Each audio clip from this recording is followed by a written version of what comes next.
1. Hello, you are looking at 64 years of teaching experience teaching middle school students. This is Diana, I'm Angie, and we are here to share our PLC journey with you. We're going to talk about where we started when we were first teaching at the middle school to kind of where we are now and how those changes went about. Before, we've always had common planning time, but it wasn't used as successfully as it is now.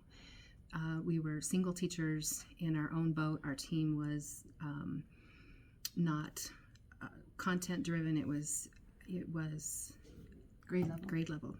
And so when we met, we talked more about the students and how we would deal with the students rather than the content and how teaching was. And so we were only accountable to ourselves and accountable to our own data.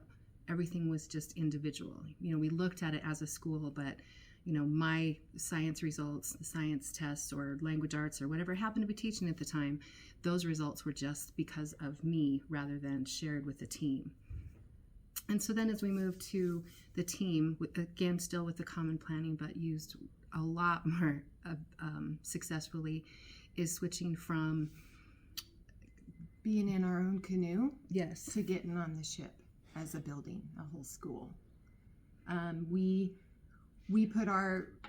had one other colleague, so there was 3 of us on our science team, put all that each of us knew, pulled all that into the lesson. So now our lesson was 3 times the strength that it ever had been. Gaps in my lessons that I had been teaching, I would gather information from Angie and Stacy, and so our lessons just became a lot more streamlined, a lot more meat to them, very, very strong.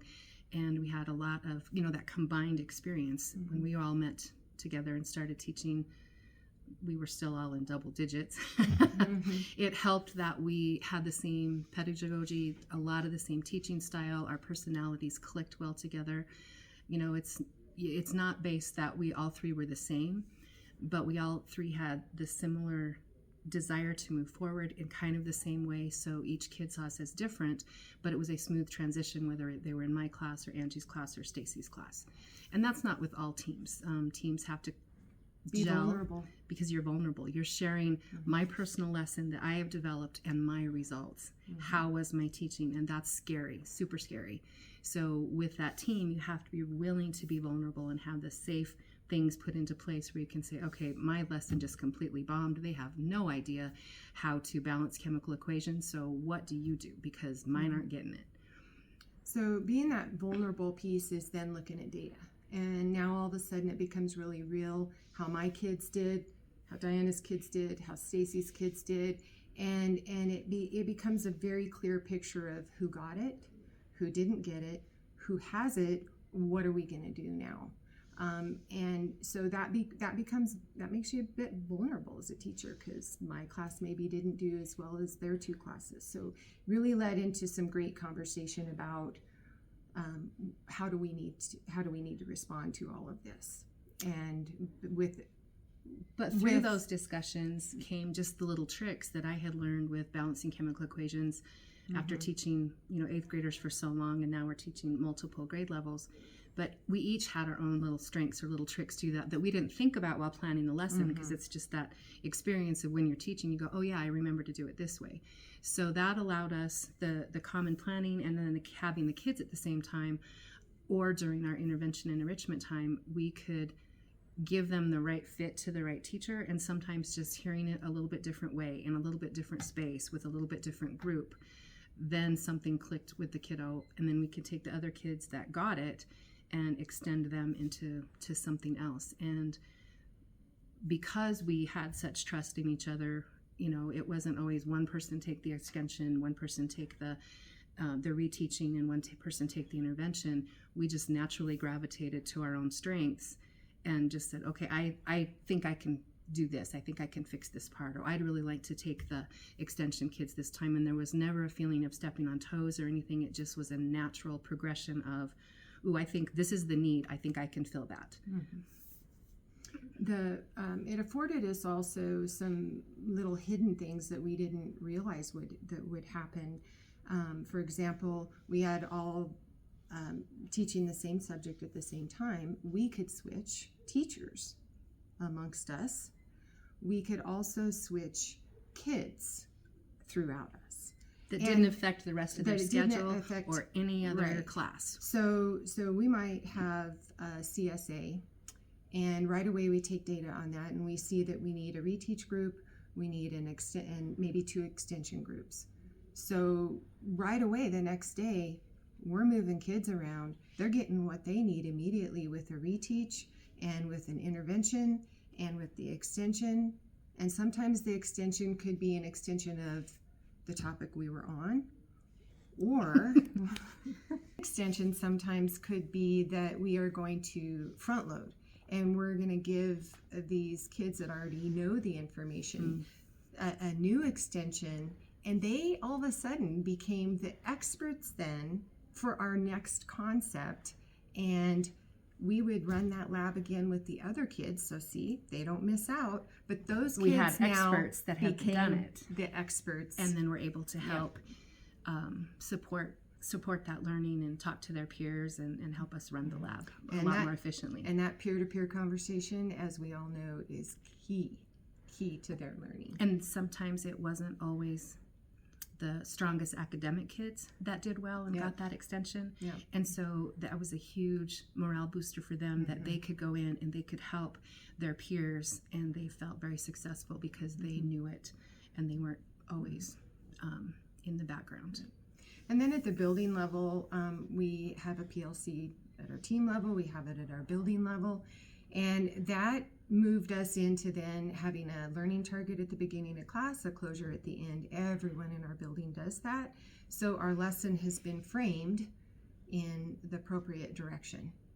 And that's been a huge game changer, I know, for us as teachers.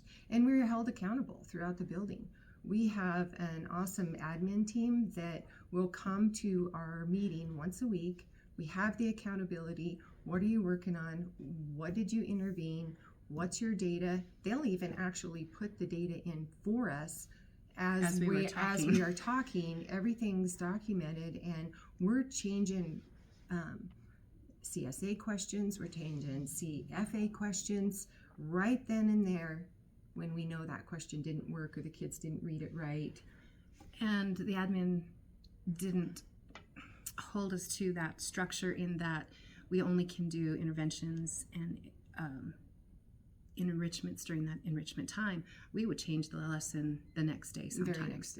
The very next day. And then we would still do different things during our enrichment time, but we had the immediacy of that, because you can't wait when you're working with kiddos, because that time will never come again. Right. The next part of the PLC that it enriched us with is the 4 essential questions. And each of the 4 essential questions is really 4 sides to a frame. And it directs our attention to purposeful learning and helps us interpret what we're seeing. So what do we learn? We go to our standards. What are our standards? And they're not just all the standards, you got to focus in. So our standards are those big sturdy fence posts to the fence of what we're going to learn, and definitely you need to focus in on, because there's multiple standards, so you got to focus in on what's the most important. How do we know when they've learned it? Well, we have a SMART goal. The kids have a SMART goal. Teachers have a SMART goal. That's all shared. It's common knowledge for the kids, for our building, for other subject areas, and it's specific, it's measurable, it's achievable, it's relevant, and it's time bound. And once we have 90% or higher on your CSA, somebody might be thinking, well, how do all kids achieve that? Well, you correct and reflect, you reteach, and you take the test again. And that's how 90% is attainable. We're not worried about docking points for it being late or this or that. It's all about giving them the skill and what they can do, and those SMART goals are a big guide for that. Yeah, and so that response to data didn't focus on the grades. And what was really cool that we noticed probably 2 or 3 years into our team as our building was moving forward, and going through this journey that's hard but so worth it, was we stopped worrying about grades. Grades were there, and the grades were important, those kinds of things. But even the kids started to realize that the grade wasn't the final answer, because we were going to make them we were going to help support them do it over and over and over in different ways until they got it. Even if we had to skip it again for a little while, a lot of the times the way we built our lesson and the wonderful series that we're using, it kind of circled back around. And so those spirals, if they didn't get it that time, even though we did all the things, at some point you do have to move on, but we knew it was going to come back around. So we could always fill in those gaps a little bit later, maybe in a little bit different way, with maybe a topic that in the chapter that the kid was more interested in. So there was lots of ways that we responded to that data, and almost as immediately as we could, whether it was that day or that lesson, or we're like, oh, well, we really can't do it that day because there's a assembly or something, but here's what we're going to do on Thursday. Well, and then at the building level, Tuesday, Wednesday, Thursday, Friday, what are we doing? We're moving kids around, giving them exactly what they need with the skill that they need to work on. We'll just keep going. In the dark. One. So really our journey leads us to then celebrating the PLC model. It has allowed us to have an amazing family culture at our building that we've never seen before. We started in the 90s. Well, early on in the journey, before we really, the culture was changing, the climate was changing, and we were turning into that family. And I will always go back to this. On a professional development day, teachers will all take off and go to lunch, because we don't get to go to lunch very often with our other friends and other places. We had a potluck at school, and every teacher returned and came to that potluck at school, except for the ones that had to go to a working meeting somewhere else. Everybody came back. We truly started becoming a family. Then that vulnerability opens, and then these are now all of our kids. They're all our kids, not just, well, I teach 8th grade, well, I teach whatever. When we went to the teaching multiple grade levels, because those kids loop through with us, they're all our kiddos. And that was a huge change in culture. Well, and it brought in special ed and ELL. They're totally included. We don't have any disconnect or outliers. Outliers. It helped, like, one person from each. So, for example, if what it allowed us to do was to loop with our SPED kids. So these are the SPED kids I have, and I'll have them for 3 years. I know their abilities. They know my teaching style. It's just a win-win for those kids. We may have on a team one expert on the team for the ELL kids. So they get the level 1 and 2 kids that come in, and all of our lessons have Spanish on the slides as well as English. Everybody's learning it together. Everybody's saying it together. It's just full inclusion. There's nobody that's not included. We've found wonderful ways to include everyone. So labels, I don't have them, really. Another large one that we noticed after being in a district for 30 some years is that there was a lot lower turnover. There were years where we had 20 people leave in our building, and right now it's very, very low turnover. We have people wanting to come to our building. We have I don't want to say stolen, but we have attracted many teachers, or if not many, but a few from the high school. I think a couple have come down from the high school, a couple have come up from the elementary, because they want to be here. And if not everybody wants to hang out and play with middle school students. And so to have people want to come here because of the climate, or have people outside of education, mother cow, we actually have people that want to come and hang out with middle school, and people outside of education, when they come into our building, notice the change, notice just the feel of the building. They're greeted warmly at the door by kids, by students, or by teachers, by anybody that's out in the hall, and you just have a sense of feel that you don't feel in other buildings. And kids will tell you that, and other adult people will tell you that. Another little hidden perk is we all have those emergency situations, and you're called away, and a teacher's mind immediately goes, I got to do lesson plans. Taking care of the kids. What am I going to do? How am I going to do this? But yet I need to go and be here. Go do it. I got you. I know enough about what you're doing because we're doing the same thing. Somebody even across the building, we can figure it out together. Just go do what you need to do. We've got you. The nurse had my back last year. I had a sleeper, and he just could not stay awake. And so I was getting to the point where, okay, I'm ready to make that phone call home. I talked to her about it, and because I had sent him to the office for a few power naps, and that's where they would go do their power nap. She had noticed, is documenting, oh, we've been down here 3-4 times for this. She took the initiative, called the parent, and from a medical standpoint, that boy was going to get sleep for the rest of the year. And I followed up with a phone call home. This is how he's doing. I followed up with a positive.